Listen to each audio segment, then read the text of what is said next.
നീയൻ സ്വന്തം. രചന ജിഫ്ന നിസാർ. അവതരണം ഷാഹുൽ മലയിൽ. Editing Faisal C Ennoonjeri. മുത്തശ്ശി മുറിയിലായിരുന്നു. പതിവില്ലാതെ മുറ്റത്തേക്കൊക്കെ ഇറങ്ങി നടന്നുകൊണ്ട് തന്നെ അവരെ നന്നേ അവശയായിരുന്നു. കണ്ണനും സീതയും ചെല്ലുമ്പോൾ ഇനിയും മടങ്ങിപ്പോവാത്ത ബന്ധുക്കളിൽ ചിലർ മുത്തശ്ശിയുടെ മുറിയിലുണ്ടായിരുന്നു. കിടക്കിയായിരുന്ന മുത്തശ്ശി കണ്ണനെയും സീതയും കണ്ടയുടനെ ആയാസപ്പെട്ടുകൊണ്ട് തന്നെ എഴുന്നേറ്റു. മുത്തശ്ശി. സീത അവരുടെ അരികിൽ പോയിരുന്നു. സന്തോഷായില്ലേ എൻ്റെ മോൾക്ക്? ഈ മുഖത്തെ നീറുന്ന സങ്കടം ഇനി എനിക്ക് കാണേണ്ടി വരരുത് കേട്ടോ മോനെ. സീതയോടാണ് പറഞ്ഞു തുടങ്ങിയതെങ്കിലും മുത്തശ്ശി പറഞ്ഞു നിർത്തിയ കണ്ണനോടാണ്. അവനും ചിരിച്ചുകൊണ്ട് കണ്ണടച്ച് കാണിച്ചു. എങ്കിൽ പോയിട്ട് ഈ ഉടുപ്പൊക്കെ അഴിച്ചു മാറ്റി കുറച്ചേരം റെസ്റ്റ് എടുക്ക്, വൈകിട്ട് പോവേണ്ടതല്ലേ. സീതയുടെ കവിളിൽ വാത്സല്യത്തോടെ കൈ ചേർത്തുകൊണ്ട് മുത്തശ്ശി പറഞ്ഞു. സീത തലവുലുക്കി. അത്രത്തോളം അവളും അടുത്തുപോയിരുന്ന ആ വേഷത്തിൽ തലയിൽ കനം തൂങ്ങിയതുപോലെ മുല്ലപ്പൂവും. കുട്ടിയെ വിളിച്ചുകൊണ്ട് പോ കണ്ണ. മുത്തശ്ശി ആവശ്യപ്പെട്ടതും കണ്ണൻ സീതയെ നോക്കിയിട്ട് പുറത്തേക്ക് ഇറങ്ങി. പോയിട്ട് വായോ. വീണ്ടും മുത്തശ്ശി പറഞ്ഞു കേട്ടിട്ട് സീത ചിരിയോടെ എഴുന്നേറ്റ് പുറത്തേക്ക് നടന്നു. നീ പോയിട്ട് ഫ്രഷ് ആയിട്ട് നിൽക്ക്. പുറത്തേക്ക് ഇറങ്ങി കാത്തു നിൽക്കുന്ന കണ്ണൻ അവൾക്കരികിലെത്തിയതും പറഞ്ഞു. സീത തലയാട്ടിക്കൊണ്ട് മുന്നോട്ട് നടന്നു. ഷോ, അങ്ങനെയല്ലടി, കണ്ണേട്ടനും കൂടി വായെന്ന് പറഞ്ഞ് വിളിക്കേണ്ട നീ എന്നെ. നടന്നു തുടങ്ങി അവൾക്ക് മുന്നിലേക്ക് കയറിയുന്നുകൊണ്ട് കണ്ണനൊരു കള്ളച്ചിരിയോടെ പറഞ്ഞു. സീത അവനെ നോക്കി കണ്ണുരുട്ടി. റിയലി സോറി ഡോക്ടറെ. സീത ചിരിയോടെ അവനിൽ നിന്നും മാറി നിന്നു. ഓഹ്, ഇങ്ങനെ ഒരു സാധനം ഇതിനെക്കൊണ്ട് എങ്ങനെയാണ് ദൈവമേ. പാതിയിൽ നിർത്തി കണ്ണൻ കണ്ണുകൾ മേലേക്ക് ഉയർത്തി നെഞ്ചിൽ കൈ ചേർത്ത് വെച്ചുകൊണ്ട് അവളെ നോക്കി. സീത ചിരി കടിച്ചു പിടിച്ചുകൊണ്ട് അവനെ നോക്കി. പോയിട്ട് വരാട്ടോ. തന്നെ നോക്കി നിൽക്കുന്ന കണ്ണനോട് പറഞ്ഞിട്ട് സീത കണ്ണന്റെ മുറിയിലേക്ക് നടന്നു. ഒരു ചിരിയോടെ കണ്ണനും തിരിഞ്ഞു നടന്നുപോയി. ഡ്രസ്സൊക്കെ ഒന്ന് മാറ്റിയിട്ടേ കേട്ടോ ഏടത്തി, ഭദ്ര ചിരിയോടെ പറഞ്ഞു. പാറു അവളെ നോക്കി തലയാട്ടി. ഏടത്തിക്ക് വേണ്ടതല്ല അതിനകത്തുണ്ട്, എന്തെങ്കിലും സഹായം വേണമെന്നുണ്ടെങ്കിൽ വിളിച്ചാൽ മതി കേട്ടോ, ഞാൻ പുറത്തുണ്ടേ. പാറുവിനെ ആരിയുടെ മുറിയിലാക്കി തിരിച്ചിറങ്ങും മുന്നേ ഭദ്ര ഓർമ്മിപ്പിച്ചു. ഭദ്രേ. അവൾ ഇറങ്ങും മുന്നേ പാറു പെട്ടെന്ന് വിളിച്ചു. എന്തേ ഏടത്തി? ഭദ്ര തിരിഞ്ഞു നിന്നു. ലല്ലു മോള്? പാറു വിമ്മിഷ്ടത്തോടെയാണ് ചോദിച്ചത്. കുഞ്ഞിയുടെ കൂടെ എൻ്റെ മുറിയിലുണ്ട്, ഏടത്തി ഫ്രഷ് ആയിക്കോളൂ, അവളെ ഞാൻ കുളിപ്പിച്ചിടാം. ചിരിയോടെ പറഞ്ഞിട്ട് ഭദ്ര ഇറങ്ങിപ്പോയിരുന്നു. വാതിലടച്ച് കുറ്റിയിട്ടുകൊണ്ട് പാറു ആദ്യം മുറിയിലൂടെ ആകിയൊന്ന് കണ്ണോടിച്ചു. ഹരിയുടെ മുറി നല്ല വൃത്തിയോടെ അടുക്കി വെച്ചിട്ടുണ്ട്. മുന്നേ ഒരിക്കൽ ഈ മുറിയിലേക്ക് വന്നിരുന്നു. അന്ന് പക്ഷേ ഹരിയുടെ കൂട്ടുകാരിയായിട്ടായിരുന്നു. ഭദ്രയുടെ കല്യാണത്തിലാണെന്ന് തോന്നുന്നു. തൻ്റെ കല്യാണം കഴിഞ്ഞുകൊണ്ട് തന്നെയായിരുന്നു അത്. ഗിരീഷേട്ടൻ എന്തോ കാരണം പറഞ്ഞൊഴിഞ്ഞു. ഒടുവിൽ ഒറ്റക്കാണ് വന്നത്. വന്നില്ലെങ്കിൽ എനിക്ക് ഇങ്ങനെ ഒരു കൂട്ടുകാരിയില്ലെന്നും കല്യാണം വിളിക്കാൻ ഗിരീഷിന്റെ വീട്ടിലേക്ക് വന്നിരുന്ന ഹരി ആരും കേൾക്കാതെ ഭീഷണിപ്പെടുത്തിയതുപോലെ അവൾക്ക് ഓർമ്മ വന്നു. അന്ന് ഗിരീഷേട്ടൻ നൽകിയ അടിയൊക്കെയും ഹരിയുടെ പേരിലുള്ളതായിരുന്നു. ഇന്ന് അതേ ഹരിയുടെ ഭാര്യയായിരിക്കുന്നു. പാറു നെഞ്ചിൽ ചേർത്ത് കിടക്കുന്ന താലിപതിയെ കയ്യിലെടുത്തു. ദേഹമൊന്നാകെ കടന്നുപോയൊരു തണുപ്പിൽ അവൾ വിറച്ചു. ജീവിതം തന്നെ ഇങ്ങോട്ടെല്ലാമാണ് കൈപിടിച്ചുകൊണ്ട് പോകുന്നത്. അല്പനേരം കൂടി ഓർമ്മകളുടെ തടവറയിലെ തടവുകാരിയായിരുന്നവൾ പിന്നെ പതിയെ എഴുന്നേറ്റുകൊണ്ട് ഷെൽഫ് തുറന്നു. വൃത്തിയായി മടക്കി വെച്ചിരുന്ന ഡ്രസ്സുകളെ നോക്കി നിന്നു. അതിൽ നിന്നൊരു ഷിഫോൺ സാരി വലിച്ചെടുത്തുകൊണ്ട് ബാത്റൂമിലേക്ക് നടന്നു. കുളിച്ചു വന്നുടുത്തിരുന്ന സെറ്റ് സാരി കുടഞ്ഞ് മടക്കി ബെഡിന്റെ ഒരു അരികിൽ വെച്ചു. എവിടെയെങ്കിലും ഒന്ന് വിടർത്തി വിരിച്ചിടണം. ഭദ്രയോട് ചോദിക്കണം. മുടിയൊന്ന് ചീകിയൊതുക്കി തോർത്ത് ചുറ്റിക്കെട്ടി വെച്ചു. അല്പം മാഞ്ഞുപോയ സിന്ദൂര ചുവപ്പ് ഒന്നുകൂടി വരച്ച് ചേർക്കുമ്പോൾ ഹൃദയം പിടച്ചു. അതിനിടയിൽ വാതിൽ മുട്ടുന്ന കേട്ടു. ഹരിയായിരിക്കുമോ എന്ന ഓർമ്മ മിന്നൽ പോലെയാണ് ഉള്ളിലൂടെ മിന്നി മാഞ്ഞത്. ഇത് അവന്റെ വീടാണെന്നും താനിപ്പോൾ നിൽക്കുന്ന അവന്റെ മുറിയിലാണെന്ന് ഓർമ്മ വന്ന നിമിഷം വീണ്ടും തളർന്നുപോയി. വാതിൽ മുട്ടുന്ന അല്പം ശക്തിയായിട്ടുണ്ട്. അമ്മേ. പുറത്തു നിന്ന് ലല്ലുവിന്റെ വിളി. അവൾ വേഗം വാതിൽ തുറന്നു. അമ്മേന്റെ വാതിലുറക്കാത്ത. ലല്ലു ചുണ്ടുകൂർപ്പിച്ചുകൊണ്ട് ഉറക്കെ ചോദിച്ചു. അവളുടെ ശബ്ദമുയർന്നതും പാറു ഭയത്തോടെ ചുറ്റും നോക്കി. ആരെങ്കിലും കേട്ട് കാണുമോ എന്ന ചിന്ത അവളുടെ ഉള്ളിലെ ഭയം കൂട്ടി. ലല്ലുവിന് പുറകെ കുഞ്ഞിയുമുണ്ട്. അവളുടെ കയ്യിലൊരു ഉടുപ്പ് വാരി പിടിച്ച് നിൽക്കുന്നു. ലല്ലുമോളൊരു തോർത്താണ് ഉടുത്തിട്ടുള്ളത്. രണ്ടുപേരും കുളിച്ചിട്ടുണ്ട്. ഏടത്തി ഒരിക്കാൻ മതി എന്ന് പറഞ്ഞ് ഇറങ്ങി ഓടിയത് ആ പെണ്ണ്. അവരുടെ പിറകെ വന്ന ഭദ്ര പറഞ്ഞു. ആണോ, നവാ. പാറു ചിരിച്ചുകൊണ്ട് കുഞ്ഞിയെ ലല്ലുവിനെ അകത്തേക്ക് കയറ്റി. ലല്ലുമോൾക്ക് ഇതുപോലൊരു ഉടുപ്പ് ഷെൽഫിലുണ്ട്, അത് ഇട്ടു കൊടുക്കണേ ഏടത്തി. തിരിഞ്ഞു നടക്കുന്ന നേരം ഭദ്ര ഓർമ്മിപ്പിച്ചു. മുടിയിലെ സ്ലൈഡുമായി സീത മൽപ്പിടുത്തത്തിലായിരുന്നു. അതിനിടയിലാണ് വാതിൽ തട്ടുന്ന കേട്ടത്. ഒട്ടൊരു ശങ്കയോടെയാണ് അവൾ പോയി വാതിൽ തുറന്നത്. പ്രതീക്ഷിച്ച പോലെ കണ്ണനല്ലായിരുന്നു. കണ്ണേറ്റം പറഞ്ഞു വിട്ടതാ ചേച്ചിക്കൊരു ഹെൽപ്പ് ചെയ്യാൻ. കൂട്ടത്തിൽ നിന്ന് അർഷയാണ് പറഞ്ഞത്.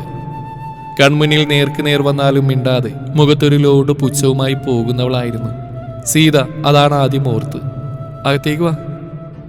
ചിരിയോടെ തന്നെ അവൾ അവരകത്തേക്ക് ക്ഷണിച്ചു. അവരെല്ലാം കൂടിയാണ് സീതയെ അലങ്കാരങ്ങളിൽ നിന്ന് രക്ഷപ്പെടുത്തിയത്. തമ്മിലുള്ള അകലത്തിന്റെ നേർത്ത പാളിയും അവിടെ പൊഴിഞ്ഞു വീണിരുന്നു. പെട്ടെന്ന് തന്നെ സീതയെ അവരിൽ ഒരാളായി അംഗീകരിച്ച് കഴിഞ്ഞിരുന്നു. ഹരിയും പാറു അജുവും എത്തുമ്പോൾ കണ്ണനും സീതയെ അവരെ കാത്തുന്ന പോലെ ഓഡിറ്റോറിയത്തിന്റെ പുറത്തുണ്ടായിരുന്നു. ആളുകൾ വന്ന് തുടങ്ങുന്നേ ഉണ്ടായിരുന്നുള്ളൂ. യാതൊരു വേർതിരിവുമില്ലാതെ കൈമൾ മാഷിനൊപ്പം തന്നെ നിന്ന് പ്രതാപവർമ്മയും രവിവർമ്മയും അതിഥികളെ സ്വീകരിക്കുന്ന തിരക്കിലായിരുന്നു. രണ്ടു കൂട്ടരുടെ ആളുകൾ ഉണ്ടെന്നുകൊണ്ട് തന്നെ പരിപാടി അത്യാവശ്യം വലുതായി പോയിരുന്നു. ഒന്നിനും ഒരു കുറവും വരുന്ന നിർബന്ധമുള്ള പോലെ ഓടിപ്പാഞ്ഞു നടക്കുന്ന പ്രിയപ്പെട്ടവർ. ആദിയും സിദ്ധുവുമാണ് മെയിൻ കോർഡിനേറ്റർമാർ. അവരുടെ പുറകിൽ തന്നെ വാശിയോ വൈരാഗ്യമോ അങ്ങനെ ഒന്നും തന്നെ ഇല്ലാത്ത ശ്രീനിലയത്തിൽ എല്ലാവരും അണിനിരന്നിരുന്നു. ആ കൂട്ടായ്മയുടെയും സ്നേഹത്തിന്റെയും മുന്നിൽ പരിമിതികൾ കടന്നു വരിക എന്നത് അങ്ങേയറ്റം ദുഷ്കരമാണ്. പാക്കിംഗ് കഴിഞ്ഞോടാ? കണ്ണൻ കാറിന്റെ ഡോറ് തുറന്നിറങ്ങി വരുന്ന ഹരിയോടാണ് ചോദിച്ചത്. യാ കഴിഞ്ഞു, അവൻ ചിരിച്ചുകൊണ്ട് മറുപടി പറഞ്ഞു. ഹരി തന്നെ കണ്ണനെ വിളിച്ചു പറഞ്ഞിരുന്നു വീട്ടിൽ പോയി അജുവിന്റെ പാക്കിംഗ് കഴിഞ്ഞിട്ടേ വരികയുള്ളൂ എന്ന്. പാറുവിനൊപ്പം മറു സൈഡിലെ ഡോറ് തുറന്നിറങ്ങി വന്ന ലല്ലുമോൾ സീതയെ കണ്ടതും ഓടി വന്നവിടെ വിരലിൽ തൂങ്ങി. കണ്ണൻ അവിടെ തലയിലൊന്ന് തലോടി. ഐഷ് മുടി കേട് വരുത്താതെങ്കിലേ, ലല്ലു അല്പം ചാടിയോടെ പറഞ്ഞു കേട്ട് അവരെല്ലാം പരസ്പരം നോക്കി. അപ്പോഴേക്കും പാറുവിന്റെ മുഖം വിളറി. വേവലാതിയോടെ കണ്ണനെ നോക്കി. ഹ, അവള് കുഞ്ഞല്ലേ പാറു. ആ മനസ്സറിഞ്ഞതുപോലെ കണ്ണൻ ചിരിച്ചുകൊണ്ട് പറഞ്ഞു. ഭദ്രയെ കൊണ്ട് മോഡൽ പറഞ്ഞു കൊടുത്ത് ലല്ലുവും കുഞ്ഞി ഒപ്പിച്ചെടുത്ത ഡിസൈനാണത്. ഓ, കണ്ണൻ ചുണ്ട് ചുളുക്കിക്കൊണ്ട് അവളെ നോക്കി. പോയിട്ട് പെട്ടെന്ന് വാ കേട്ടോ. ഡ്രൈവിംഗ് സീറ്റിലേക്ക് മാറിയിരിക്കുന്ന അജുവിന് നേരെ കുനിഞ്ഞുകൊണ്ട് കണ്ണൻ പറഞ്ഞു. ഒന്ന് തലയാട്ടിക്കൊണ്ട് അവൻ സീതയും പാറുവിനെയും നോക്കി കണ്ണുകൾ കൊണ്ട് യാത്ര പറഞ്ഞിട്ട് കാർ ഓടിച്ചു പോയി. എല്ലാവരും എത്തിയോ കണ്ണ? ഉടുത്തിരുന്ന മുണ്ട് ഒന്നുകൂടി മുറുക്കിയെടുത്തുകൊണ്ട് കണ്ണനെ നോക്കി ഹരി ചോദിച്ചു. ഏറെക്കുറെ എല്ലാവരും എത്തി, സമയം 4 അകത്തേക്ക് തലചരിച്ച് നോക്കിയാണ് കണ്ണൻ ഉത്തരം പറഞ്ഞത്. അവനും സീതയും അത്യാവശ്യം ഒരുങ്ങിയിട്ടുണ്ട്. മെറൂൺ കളർ ഫുൾ സ്ലീവ് ഷർട്ടും ആഷ് കളർ പാൻറ്റും ഇട്ട് കണ്ണൻ എക്സിക്യൂട്ടീവ് ലുക്കിലും അതേ കളറുള്ള ഷിഫോൺ സാരിയിൽ സീതയും. കല്യാണത്തിനെന്നതുപോലെ തന്നെ നേവി ബ്ലൂ കളർ സിമ്പിൾ സാരിയിൽ കല്യാണം കൂടാൻ വന്ന പോലെ ലുക്കിൽ പാറു ഒരുങ്ങിയപ്പോൾ അവൾക്കൊപ്പം ഓഫ് വൈറ്റ് കളറുള്ള ഷർട്ടും വൈറ്റ് മുണ്ടിലും അവളേക്കാൾ സിമ്പിളാണ് താനെന്ന് ഹരിയും തെളിയിച്ചു. ലല്ലുമോള് പിന്നെ ഗ്രാൻഡാണ്. ഉയർത്തി കെട്ടിവെച്ച മുടിയും ഭദ്ര ചെയ്തു കൊടുത്ത മേക്കപ്പിൽ അവൾ തിളങ്ങുന്നുണ്ട്. എങ്കിലിനി അകത്തേക്ക് അറിയാലോടാ? കണ്ണനാണ് ചോദിച്ചത്. ഹരി അവനെയും വിളിച്ചുകൊണ്ട് മുന്നോട്ട് നടന്നു. പാറു സീതയുടെ കയ്യിൽ കോർത്തു പിടിച്ചുകൊണ്ട് അവരൊരുമിച്ചാണ് അകത്തേക്ക് കയറിയത്. കാതുപൊട്ടുമാറുച്ചതിൽ കേട്ടിരുന്ന പാട്ടിന്റെ ഈണം പെട്ടെന്ന് നിലച്ചുപോയി. സ്റ്റേജിന് നേരെ നടക്കുന്ന അവരെ സ്വീകരിക്കാനെന്ന പോലെ അതിനേക്കാൾ ഉച്ചത്തിൽ കയ്യടികളും ആർപ്പുവിളികളും ഉയർന്നു. കണ്ണനും ഹരിയും പരസ്പരം നോക്കി ചിരിച്ചു. പിന്നിലുള്ള സീതയിലേക്കും പാറുവിലേക്കും ഹരിയൊന്ന് തിരിഞ്ഞു നോക്കി. സീതയുടെ മുഖത്ത് ഒരു ചിരിയുണ്ടായിരുന്നെങ്കിലും പാറു ഭയന്നും വെപ്രാളപ്പെട്ടും മുഖം ഒന്നുകൂടി താഴ്ത്തി പിടിച്ചിരിക്കുന്ന ഹരി നോവോടെ കണ്ടു. ലല്ലുമോൾ ആഹ്ലാദത്തിലാണ്. ആ കാഴ്ചകളൊക്കെ അവളെ അങ്ങേയറ്റ രസം പിടിപ്പിക്കുന്നുണ്ട്. നിന്റെ പെണ്ണിന്റെ കൈ പോയി പിടിക്കടാ ഹരി, അവളെയല്ലേ നീ കല്യാണം കഴിച്ച്, ഇതെന്തിനാ എന്റെ കൈ തൂങ്ങിയേക്കുന്നത്? വീണ്ടും വീണ്ടും തിരിഞ്ഞു നോക്കുന്ന ഹരിയെ കളിയാക്കിക്കൊണ്ട് കണ്ണൻ പറഞ്ഞു. നിനക്ക് ആ പെണ്ണിനെ മുട്ടിയുരുമി നടക്കാനുള്ള സൈക്കിൾ ഓടിക്കൽ മൂവ്മെന്റ് അല്ലേടാ, വരട്ടെ. ഹരി കണ്ണുരുട്ടി ചോദിച്ചാൽ കണ്ണൻ ഇളിച്ച് കാണിച്ചുകൊണ്ട് കണ്ണിറുക്കി. കയ്യടികൾക്കിടയിൽ കൂടി തന്നെ അവർ 4 പേരും സ്റ്റേജിലേക്ക് കയറി. സീത കണ്ണന്റെ അരികിലേക്ക് നിന്ന് മുന്നോട്ട് നോക്കി. അവനൊപ്പം തന്നെ കൈകൂപ്പി കാണിച്ചപ്പോൾ തനിക്കരികിൽ അപകർഷതാബോധത്തോടെ താൻ ഇതിനൊന്നും അർഹയില്ലെന്ന് കലഹിക്കുന്ന മനസ്സോടെ തലതാഴ്ത്തി നിൽക്കുന്നവരുടെ വലത് കൈയിലേക്ക് ഹരിയുടെ കൈവിരലുകൾ കോർത്തു പിടിച്ചു. അവൾക്കത് ഇഷ്ടമാവില്ലെന്നറിഞ്ഞു അങ്ങനെ ചെയ്ത് അവിടെ ഏതൊരവസ്ഥയിലും കൂടെയുണ്ടെന്ന് ഓർമ്മിപ്പിക്കാൻ കൂടി വേണ്ടിയായിരുന്നു. ടെൻഷനാവില്ലേ, ഞാനില്ലേ? പതിയെ ആർദ്രമായി പറഞ്ഞവനെ നോക്കവേ അവൾക്കുള്ളിലെ പരിഭ്രമം ഹരിയാ വിറക്കുന്ന വിരൽ തുമ്പിൽ നിന്നും അറിഞ്ഞു. അവന്റെ പിടി ഒന്നുകൂടി മുറുകി. ഓരോരുത്തരായി സ്റ്റേജിലേക്ക് വരുന്നുണ്ട്. അവരോട് സംസാരിച്ചുകൊണ്ട് ഇറങ്ങി പോകുന്നുമുണ്ട്. ലല്ലുമോൾ കുറച്ചു നേരമൊക്കെ അവിടെ ചുറ്റിത്തിരിഞ്ഞുവെങ്കിലും കുഞ്ഞി വന്ന് വിളിച്ചപ്പോൾ അവൾക്കൊപ്പം ചാടിയിറങ്ങി പോയിരുന്നു. ശ്രീനിലയത്തിൽ നിന്നും നാരായണി മുത്തശ്ശിക്ക് എത്താൻ കഴിഞ്ഞിരുന്നില്ല. അന്നൊരിത്തിരി നടന്നുകൊണ്ട് വീങ്ങി വീർത്ത കാലുമായി അവർ മുറിയിൽ തന്നെ ഇരുത്തി. ഇറങ്ങും മുന്നേ കണ്ണനും സീത അവരെ പോയി കണ്ടിരുന്നു. സുജയ അവർക്കടുത്തേക്ക് നിർത്തി. ബാക്കി എല്ലാവരും നിറഞ്ഞ സന്തോഷത്തോടെ കണ്ണന്റെ കൂടെ തന്നെ ഇറങ്ങിയിരുന്നു. ബഹളങ്ങൾക്കിടയിൽ കൂടി മിത്തുവിനൊപ്പം ജോണിന്റെ മറവിൽ തലകുനിച്ചുകൊണ്ട് നടന്നു വരുന്ന റിമി ആദ്യം കണ്ടത് സീതയാണ്. അവളാണ് കണ്ണനെ കാണിച്ചു കൊടുത്തതും. സ്റ്റേജിലേക്ക് കയറി വന്നിട്ട് പരിചയം പുതുക്കുന്ന ആരോടോ സംസാരിച്ചു നിൽക്കുകയായിരുന്ന അവനൊരു നിമിഷം ആ കാഴ്ചയിൽ നിശബ്ദനായി. ഒടിഞ്ഞു മടങ്ങി അങ്ങനെ ഒരു റിമയെ കണ്ടിട്ടുള്ള പരിചയക്കുറവ് അവനിലൊരു വേദന നൽകി. ഇന്ന് രാവിലെയാണ് അവർ ഹോസ്പിറ്റലിൽ നിന്ന് ഡിസ്ചാർജ് എഴുതി വാങ്ങിക്കുന്നത്. പോലീസ് ഇടപെട്ട കേസായതുകൊണ്ട് തന്നെ സ്റ്റേഷനിൽ പോയി എന്തൊക്കെയോ ഫോർമാലിറ്റീസ് ചെയ്യാനുണ്ടായിരുന്നു. ജോണിനെയും അവളെയും തനിച്ചു വിടലെന്ന് വാശിയുള്ളതുപോലെ മിത്തു. കണ്ണന്റെ വിവാഹം കണ്ണിറയെ കാണാൻ ഒത്തിരി ആഗ്രഹിച്ച കാര്യമായിരുന്നിട്ട് കൂടി അവരുടെ കൂടെ സ്റ്റേഷനിലായിരുന്നു. കണ്ണനരികിലേക്ക് പോയിക്കൊള്ളാൻ ജോൺ എത്രയൊക്കെ പറഞ്ഞിട്ടും അവനത് അനുസരിച്ചില്ല. റിമി എപ്പോഴത്തെയും പോലെ മൗനത്തിലാണ്. സെബാൻ വളരെ മാന്യമായിട്ടായിരുന്നു അവരോട് ഇടപെട്ടത് മുഴുവനും. കേസുമായി മുന്നോട്ട് പോകണമെന്നും അതിനു വേണ്ടുന്ന എല്ലാ സഹായങ്ങളും അവൻ വാഗ്ദാനം ചെയ്തു. പ്രതിസന്ധികളെ മൗനം കൊണ്ടല്ല, പ്രതികരണം കൊണ്ടാണ് തോൽപ്പിക്കാൻ ശ്രമിക്കേണ്ടത് എന്ന് റിമിയുടെ തോളിൽ തട്ടി ഉപദേശിച്ചു.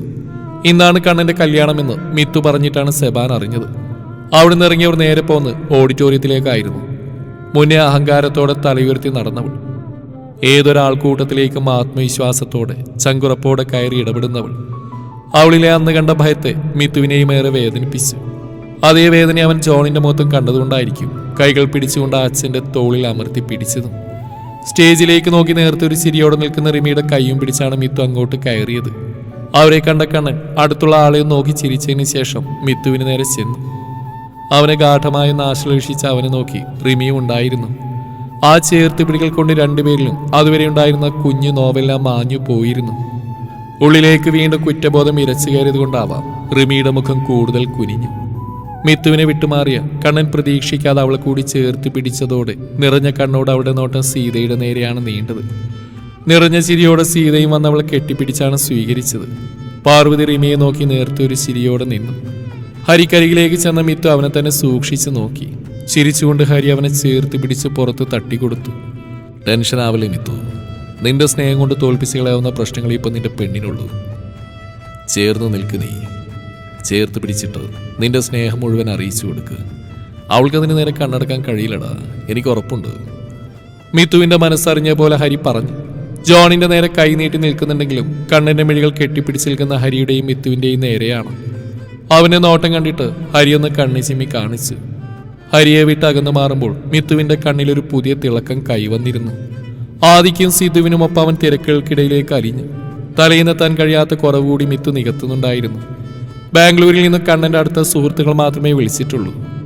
ബാക്കിയുള്ളവർക്ക് അവിടെ തിരിച്ചെത്തിയിട്ട് ഒരു പാർട്ടി അറേഞ്ച് ചെയ്യാമെന്നാണ് കണ്ണന്റെ തീരുമാനം. തിരുവനന്തപുരത്ത് നിന്ന് ഹരിയും വളരെ കുറച്ച് ആളുകളെ മാത്രം ക്ഷണിച്ചത് സമയക്കുറവുകൊണ്ട് തന്നെ ആയിരുന്നു. അടുത്തറിയാവുന്നവരെയും പെട്ടെന്ന് ഫിക്സ് ചെയ്താണെന്ന് പറയുമ്പോൾ അത് മനസ്സിലാക്കുന്നവരെയും മാത്രം. രാജേഷ് കുടുംബവുമായിട്ടാണ് ഹരിയുടെ കല്യാണത്തിന് വന്നത്. ഹരിയുടെ അത്രത്തോളം തന്നെ അവന്റെ പ്രണയം നടന്നു കാണാൻ അത്രമാത്രം കൊതിച്ച രാജേഷ് സ്റ്റേജിൽ വെച്ച് ഹരിയെ കെട്ടിപ്പിടിക്കുമ്പോൾ അവനൊപ്പം തന്നെ ഹരിയുടെ കണ്ണുകൂടി നിറഞ്ഞുപോയിരുന്നു. ഉള്ളൊരുകിയ അനുഭവങ്ങളാൽ തപിക്കുന്ന മനസ്സിനെ കണ്ടതും ആ നോവിന്റെ പിടച്ചിലിൽ വെന്തുരുകിപ്പോയപ്പോഴും നിസ്സഹായതയോടെ നോക്കി നിൽക്കേണ്ടി വന്നവനുമാണ്. ചിലതെല്ലാം നമ്മൾ ഉപേക്ഷിച്ചു മടങ്ങിയാലും നമ്മൾ ഉപേക്ഷിച്ച് കളയില്ലെന്ന് ഹരിക്ക് ധൈര്യം കൊടുത്തവനാണ്. കാണുന്നത് ആദ്യമായിട്ടാ, പക്ഷെ ഹരിയെ കണ്ടു തുടങ്ങിയ കാലത്തിന്റെ അത്ര തന്നെ പഴക്കമുണ്ട് ഹരിയുടെ പ്രാണനെ കുറിച്ച് എന്നോട് പറഞ്ഞിട്ടുള്ളതിനും. പാറുവിന് മുമ്പിൽ വന്നു നിന്നിട്ട് രാജേഷ് പറഞ്ഞു. ഒരുപക്ഷെ നീ എത്ര ഭാഗ്യവതിയാണെന്ന് നിനക്കറിയില്ലായിരിക്കും പാർവതി. നമ്മൾ സ്നേഹിക്കുന്നവരെയൊക്കെ കാണാനായേക്കും, പക്ഷേ നമ്മളെ മാത്രം സ്നേഹിക്കുന്നവർക്കൊപ്പം ചേരുക എന്നത് മഹാഭാഗ്യമാണ്. ഹരിയുടെ സ്നേഹം നീയായിരുന്നു, സന്തോഷം നീയായിരുന്നു. അല്ല, അങ്ങനെയല്ല, ഹരിയുടെ ലോകം തന്നെ നീയായിരുന്നു. അവന്റെ ഓർമ്മകൾ ചെന്ന് സ്പർശിച്ചയിട ഹരിക്ക് മനസ്സിലായിരുന്നു. ഒന്നും മിണ്ടാതെ ഹരി അവന്റെ കയ്യിൽ അമർത്തി പിടിച്ചു. സമയം വേണ്ടി വന്നേക്കും നിനക്ക്, പക്ഷെ ഇനിയും നിന്നുള്ള സ്നേഹം കൊണ്ട് ഇവന് മുറിവേറ്റപ്പെടരുത് പാർവതി. ദൈവം പോലും പൊറുക്കില്ല. കാരണം നിനക്ക് വേണ്ടി വേദനയുടെയും സഹനത്തിന്റെ അങ്ങേയറ്റം കണ്ടിട്ട് തിരിച്ചു വന്നവനാ. നിന്നെയും നിന്റെ മോളെയും ജീവന തുല്യം സ്നേഹിക്കുന്നവൻ. അതറിയാതെ പോവരുത്. ഹരിയുടെ നോവറിഞ്ഞ കൂട്ടുകാരെന്ന നിലക്ക് അത്രയെങ്കിലും അവളോട് പറയണമെന്ന് രാജേഷിന് തോന്നി. കേട്ടിട്ടുണ്ടെന്നല്ലാതെ ഹരിയും അന്ന് ആദ്യമായി കാണുകയാണ് രാജേഷിന്റെ കുടുംബത്തിന്. ഇന്നിനി തിരികെ പോവേണ്ടെന്നും തനിക്കൊപ്പം തന്റെ വീട്ടിൽ കൂടാമെന്ന് ഹരി പറഞ്ഞത് രാജേഷ് സ്നേഹത്തോടെ തന്നെ നിരസിച്ചു. അവർക്ക് അവിടെ ഏതൊക്കെയോ ക്ഷേത്ര ദർശനമുണ്ടെന്നും ഹോട്ടലിൽ റൂം എടുത്തിട്ടുണ്ടെന്നും രാജേഷ് പറഞ്ഞു. തിരിച്ചു പോകും മുന്നേ ഹരിയുടെ വീട്ടിൽ ഒരു ദിവസം വരുമെന്ന് പറഞ്ഞു. ഹരിയുടെ പിണക്കം മാറ്റാനും മറന്നില്ലവൻ. സ്റ്റേജിലേക്ക് കയറി വന്ന നിരഞ്ജനെ സീതയാണ് ആദ്യം ചേർത്ത് പിടിച്ചത്. ശേഷം നിമ്മി തന്നെ പാറുവിന്റെ അരികിലേക്ക് ചെന്നു. ഫോണിൽ കൂടി നിരവധി തവണ സംസാരിച്ചിട്ടുണ്ടെങ്കിലും ആദ്യമായിട്ടാണ് അവർ തമ്മിൽ കാണുന്നത്. ഹൃദ്യമായൊരു പുണരൽ കൊണ്ടവർ അനേകം വർഷങ്ങളുടെ ആഴമുള്ള ബന്ധമായി തീർന്നു. അജു അന്ന് രാത്രി ബാംഗ്ലൂരിലേക്ക് പോകുമെന്നൊരു വിങ്ങൽ നിരഞ്ജനയുടെയും കണ്ണുകളിൽ തെളിഞ്ഞു കിടപ്പുണ്ട്.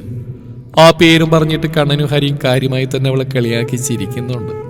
വീട്ടിലറിയാതെ വന്നുകൊണ്ട് തന്നെ അധികം വൈകാതെ അവളെ തിരിച്ചെത്തിക്കാൻ അജുവിനോട് ഓർപ്പിക്കാനും സീത മറന്നില്ല. സുനിൽ കയ്യിലേക്ക് ഇട്ടുകൊടുത്ത വളയിലേക്ക് പാറുവും സീതയും വീണ്ടും വീണ്ടും നോക്കി. രണ്ടുപേർക്കുമുണ്ട് ഓരോന്ന്. കനം കുറഞ്ഞതെങ്കിലും ഒരുപാട് വൈകി തിരിച്ചറിഞ്ഞ ഒരു അമ്മാവന്റെ സ്നേഹത്തിന്റെ കനം വേണ്ടുവോളം ഉണ്ടായിരുന്നു അതിന്. എനിക്കറിയാം, ഇതൊന്നും കൊണ്ട് ഞാൻ ചെയ്തു കൂട്ടിയ പാപങ്ങൾക്ക് പരിഹാരമാവില്ലെന്ന്. തിരിച്ചറിയാൻ വൈകിപ്പോയി. ഒരമ്മാവൻ പോയിട്ട് ഒരു മനുഷ്യൻ ചെയ്യുന്ന കടമകൾ പോലും ചെയ്യാനായില്ല. ക്ഷമിക്കണം എന്ന് പറയാൻ എനിക്കിപ്പോൾ കഴിയൂ.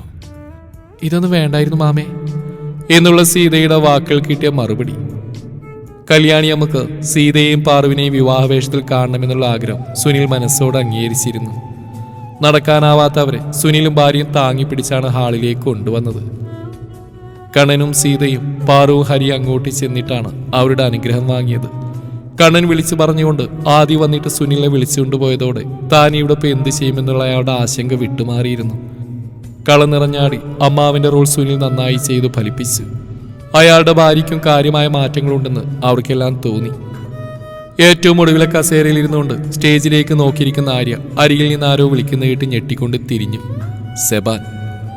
അവന്റെ കണ്ണുകൾ സ്റ്റേജിന് നേരെയാണ്. പോലീസ് യൂണിഫോം ഒന്നുമില്ല, തികച്ചും ഫോർമൽ. കറുപ്പ് ടീഷർട്ടിനോടൊപ്പം ബ്ലൂ പാൻറ്. ഗൗരവം നിറഞ്ഞ മുഖത്തിന് മാത്രം യാതൊരു മാറ്റവുമില്ല. കൈകൾ രണ്ടും ഇരിക്കുന്ന കസേരയുടെ വിടർത്തി വെച്ചിട്ട് അവൻ ചുറ്റുമൊന്ന് കണ്ണോടിച്ചു. സാറെന്തെവിടെ? അവൻ അവിടെ കണ്ടൊരു പകപ്പോടെയാണ് അവിടെ ചോദ്യം. ഞാനും കല്യാണത്തിന് വന്നാടോ. ആര്യയുടെ നേരെ അവന്റെ കണ്ണുകൾ നീങ്ങി. ചുമ്മാ. അവൾ ചുണ്ടുകൂർപ്പിച്ചു. സെബാനൊന്ന് ചിരിക്കുക മാത്രം ചെയ്തു. അതവിടെ നിൽക്കട്ടെ, താനെന്തെങ്ങനെ മാറിയിരിക്കുന്നു? ശ്രീനിലയത്തിലെ ബാക്കിയുള്ളവരെല്ലാം ബാറ്ററി ഇട്ട പോലെ തുള്ളുന്നുണ്ടല്ലോ അവിടെ. സെബാന്റെ കണ്ണുകൾ പാട്ടിനൊപ്പം ഡാൻസ് കളിക്കുന്നവരുടെ നേരെയാണ് അത് പറയുമ്പോൾ. ആ മനുഷ്യനെ അറിഞ്ഞുകൊണ്ട് ഞാൻ ഒരുപാട് വേദനിപ്പിച്ചിട്ടുണ്ട് സർ, വെറുപ്പിച്ചിട്ടുണ്ട്. അതുകൊണ്ട് തന്നെ എനിക്ക് ആ മുന്നിൽ പോയി നിൽക്കാനുള്ള അർഹതയില്ല. എല്ലാം എൻ്റെ അമ്മ പറഞ്ഞിട്ടായിരുന്നു. എന്നെ കൺമുമ്പിൽ കാണുന്ന പോലും കണ്ണേട്ടിന് ദേഷ്യ. പറഞ്ഞിട്ട് കാര്യമില്ല, അങ്ങനെയായിരുന്നല്ലോ എൻ്റെ പ്രവൃത്തികളും. പറയുന്നതിനിടെ ആര്യ പുറം കൈകൊണ്ട് കണ്ണുകൾ തുടച്ചു. സെബാൻ ഒന്നും മിണ്ടാതെ അവളെ തന്നെ നോക്കി. സത്യത്തിൽ കണ്ണേട്ടിനൊരു പാവാണ് സർ.